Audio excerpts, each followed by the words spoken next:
What's up, guys? It's CJ, and we are back to talk about another episode of Real Housewives of Potomac. Now, this was season 5, episode 12, titled Fully Charged. But before we get into the episode, please make sure that you like this video, subscribe to my channel, and also don't forget to comment anything that I might have missed or anything that you want to discuss. But with that being said, let's go ahead and get started. Now, this episode starts with Wendy. She and her family are preparing to have a sip and see for her daughter, her baby girl, Cameron.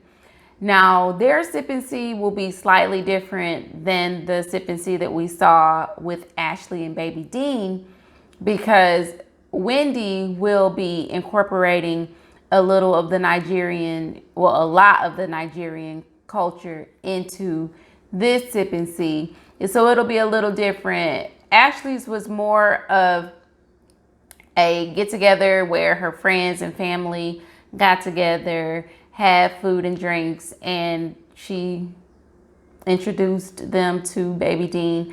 Whereas the same thing will come along with Wendy's sip and see, but they will also do what they call, I believe, a head tie ceremony. And this is normally done where they choose, women that she would like for her daughter to aspire to be like, whether it be in their stature or their personality or their accomplishments. So that's something that'll be really cool to see. Now, they also kind of discuss, the invites, and they're thinking about 50 or so people.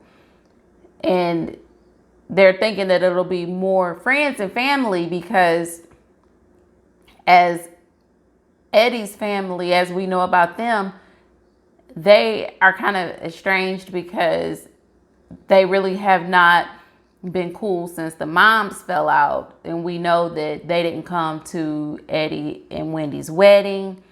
And I don't know if they've been there for the birth of any of their children. So this is something that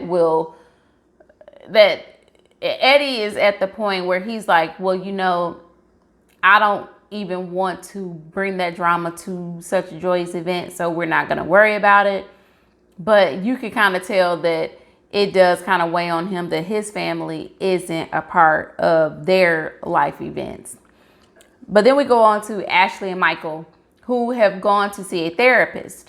And to me, it kind of felt like this was more so for Michael than Ashley, because Ashley has spoke her piece.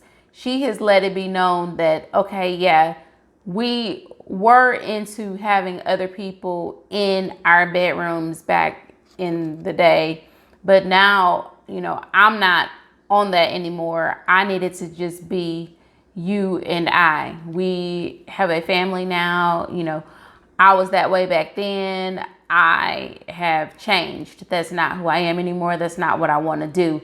If you can't get with that, then we need to talk about separation and divorce. But Michael, they kind of want to unpack why he continuously puts himself in these strange situations.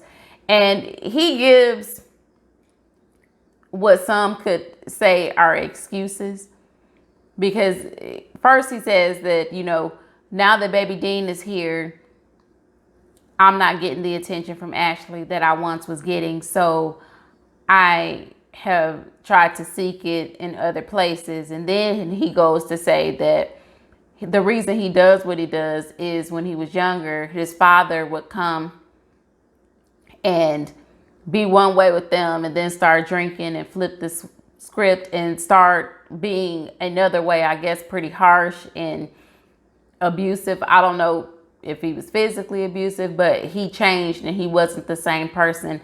And he says that kind of molded him into the man that he is today, to whereas when he gets in situations where he's uncomfortable, or if it doesn't make him feel right, then he goes and does things that he shouldn't necessarily be doing. I'm guessing that's what he said, but bottom line is Ashley doesn't want you to cheat anymore.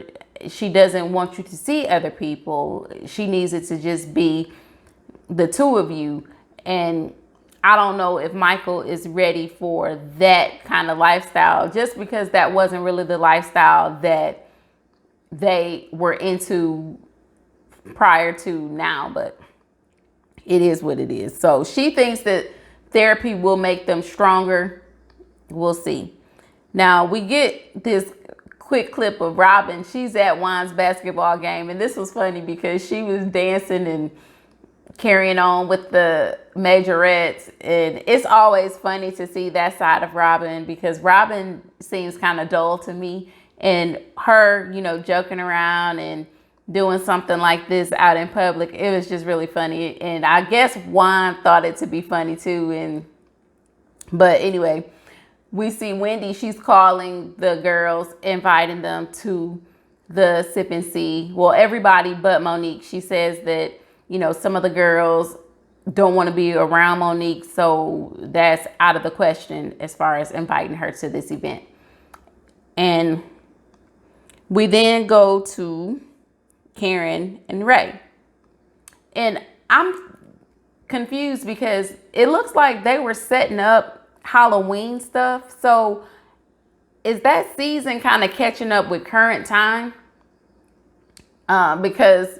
Or that might have been a year ago. I'm not really sure how the times are, but because I know that fight happened a long time ago. So this may be in 2019, I suppose, because they have not mentioned anything about the pandemic or anything. So yeah, I'm guessing that that's what this is. And so he's setting up the Halloween decorations, and he and Karen go for a walk because, as Karen told us last episode, she has now gotten the release that she needed, you know, from her mom and dad's death.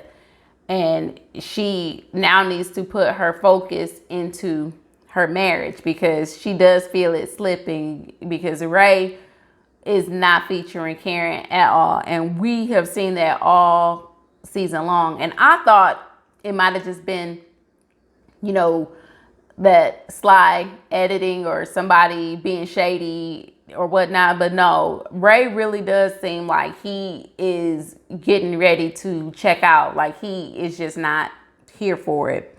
And they walk and they talk. So he tells Karen basically the same thing that he told her when they met with her radio personality friend, that she is not giving him the attention that he needs. Before she started getting into this, coming into this fame, you know, she gave him the attention. I guess she made him feel, you know, wanted or desired, or like she cared for him. She would cook, she would do, and I'm guessing they would have more sex. I don't know. But she just kind of says that she wants to find a way to have it all. She wants to continue to embark on her success, and she wants to be the wife that Ray needs her to be, because she loves him and she does not want their marriage to end. Now, he says that she is not, she recognized that she wasn't the same woman that she once was when they first got married. He agrees, and he doesn't like it. He says that all of this fame has gone to Karen's head, which it may have, and she knows that he means what he says, but like she said, she's not going to give up on him. They're going to fight for this marriage. So I do wish them the best in that. Now, we got Candace. Candace is driving and she's talking to her mom, and she's discussing how she went to see the prosecutor and they are filing charges on Monique. And she starts crying again. And, you know, she's thanking her mom for being there for her in such a wild time. And the dynamic of their relationship this season is completely different than it has been in the other seasons. You know, we've gone from mom hitting Candace with purses, from basically telling her that, you know, she runs the show because she controls the purse strings or whatever. She was kind of like the mom from hell. And now she's softer. She seems to, and really with this incident, she seems to empathize with her daughter and wants her daughter to know that I'm here for you. I support you. We're not gonna let this, happen to you without consequence. Somebody's gonna pay. And Candace feels comforted in knowing that her mom has her back. And then we get Robin, and Robin's at home with the boys, and it looks like they're fulfilling orders for Robin's hat business that she started. And her hat business, I guess, seems to be doing quite well. And the boys are their busy usual selves. I mean, they're fighting over orders. Like, she's got them helping her, and they're fighting while helping her. But I guess boys are just being boys. I have girls, so I don't really know what that's like. And she says that her tax issues basically just makes her want to go even harder in this hat business, because she got to pay Uncle Sam 90 grand. And so best wishes to her and her hat journey. Now we got Candace. Again, she goes to meet her friend Cliff. And I guess this is her friend that she met when she was at Howard University, and they have been friends ever since. Now, she's telling him that, she was catching him up on everything that happened. And she was telling him that, I have to put Post-it notes around the house saying that you're okay, because I guess her mental is just so messed up from being yanked and punched a couple times that she is just in this mental frenzy, and she has to remind herself that she's okay. Now she is about to start crying again. And like I said, I know Candace is an emotional person, and I can't say that I wouldn't do the same thing, especially if it were a friend of mine who I consider to be a sister and we came to blows over something. But I don't know, something tells me that every time I recall the situation, that it probably won't make me cry. If anything, it'll probably piss me off and I'll be ready to fight again, but whatever. But she's telling him that, now on top of the mental anguish that she's dealing with from the fight is also the internet bullying that has come with it. And they keep showing this same tweet from Monique saying, asking you shall receive. And then they showed something where one of the supporters or fans, tweeted in support of Monique or made a joke of the situation. But I mean, whatever. Stay off of social media if that bothered you, because people are gonna say, not everybody is gonna agree with you, and there are some mean and cruel people out there who think that it's funny. Things that people should not laugh at, they think are funny, and that's just something that's wrong with them in the head. But if you know that people are like that, then you probably should have steered clear of social media for a while. But whatever. So then we go back to Wendy and Eddie. Now they're out looking for venues for the Sip and See, and basically they just decide on this museum. And it's a really cool spot for an event like that. It's definitely unique.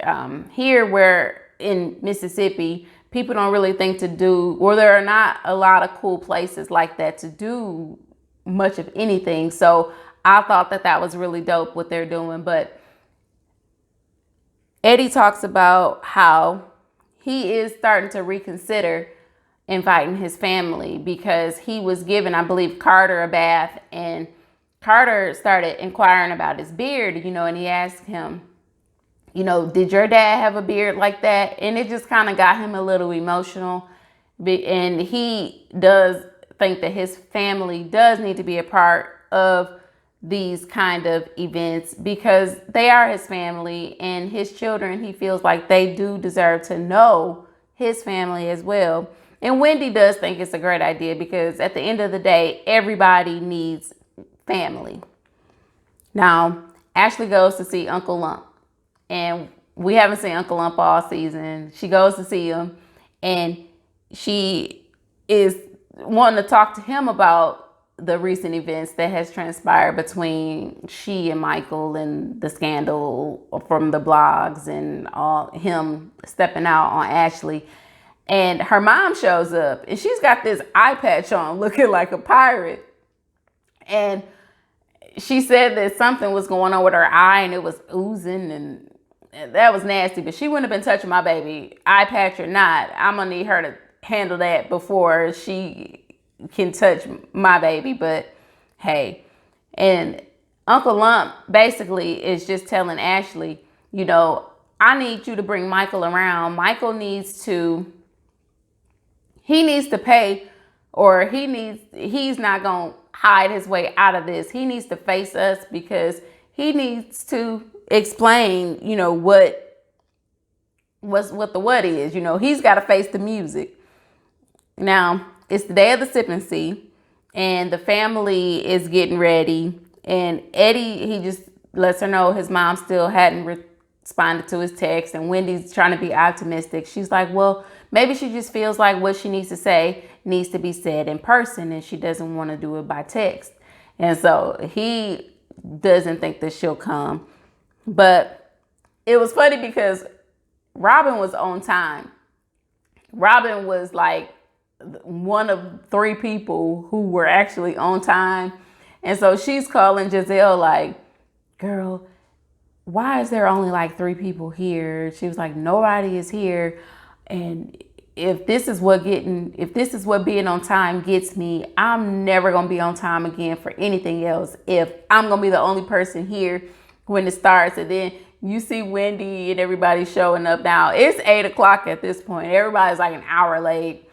And Wendy's like, girl, why were you on time? She was like, I'm Nigerian. You knew not to come on time. But it was funny. But anyway, on their way, I forgot to mention that Wendy got the alert on her way to the event that Monique was being charged with, 2nd-degree felony assault.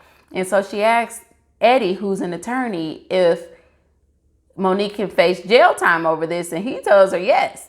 So they get there to the event or whatever, and everybody's wearing pink, and it is so pretty. You know, they have it decorated nicely.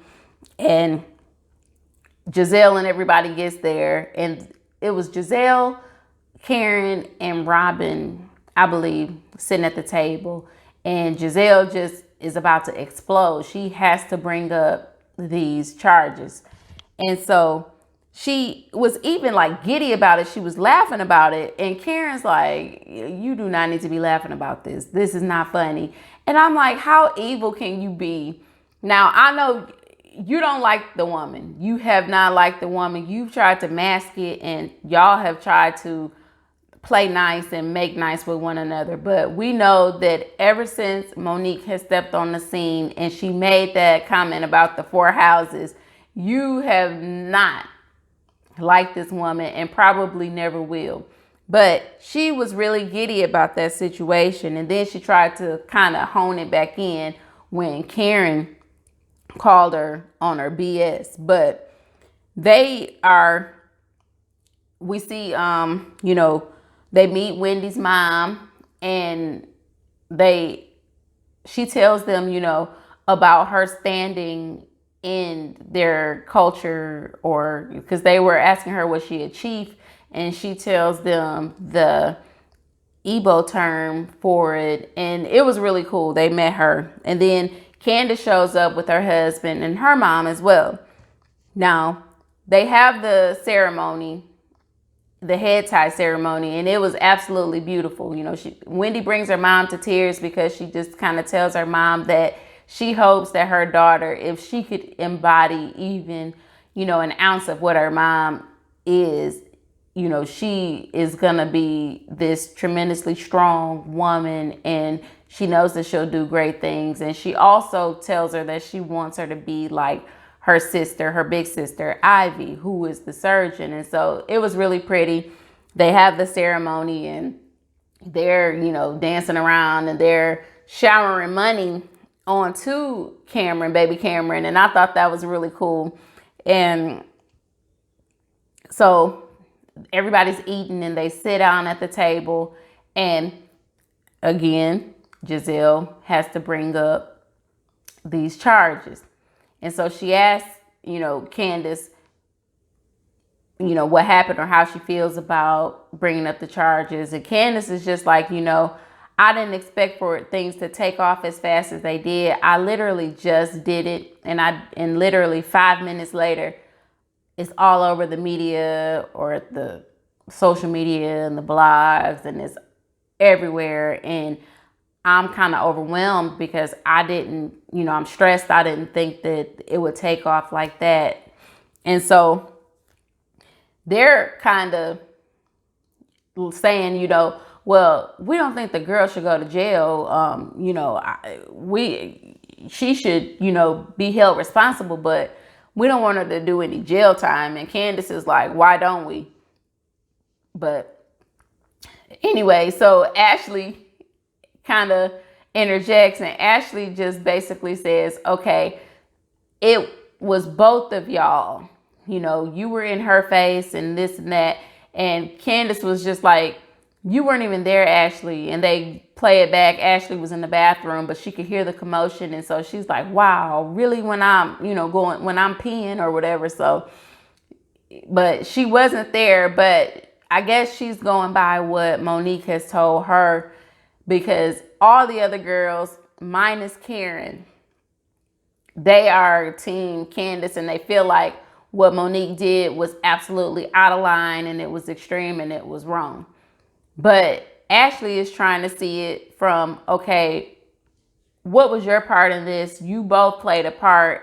Things got out of hand, which they shouldn't have, but don't sit here and try and play this helpless victim, because you did play a part in this. So Candace, in true Candace fashion, she starts saying, oh, you're being paid. Yeah, you're being paid. She was like, who is paying me? How am I being paid? My husband is a millionaire. I don't have to be paid. Nobody has to pay me. And so she's like, well, not for long. And so she was like, what does that mean? And so Chris is like, Candace, stop talking. He's trying to get her to be quiet, because your mouth is what got you in this situation in the first place. Stop talking. And so she's still going on and on and on, and it was just a mess. And so Giselle slides back, and she's just in the back like, oh my God, she started it once again, and then just literally fades to the background and just lets things transpire. But they're kind of going back and forth, and all the women, Robin and everybody, they're just like, you were not there, and they're jumping on Ashley. But Ashley is holding her own. Ashley does not run from an argument. She's gonna face you head on. I mean, she could be wrong as all outside, but she is not gonna back down, and she's not gonna retreat and run away. But they then get off of Ashley, and so Robin asked Karen, well, with everything that has gone on, do you still feel the same way? Have your feelings changed regarding what has happened? And so Karen says, yes, my feelings have changed, but how I feel, I'm not going to talk about it right now. I prefer for Monique to be around, and I'm not going to talk about this woman outside of her presence. And I can appreciate Karen for that. Even though this whole, I would press charges if I were you.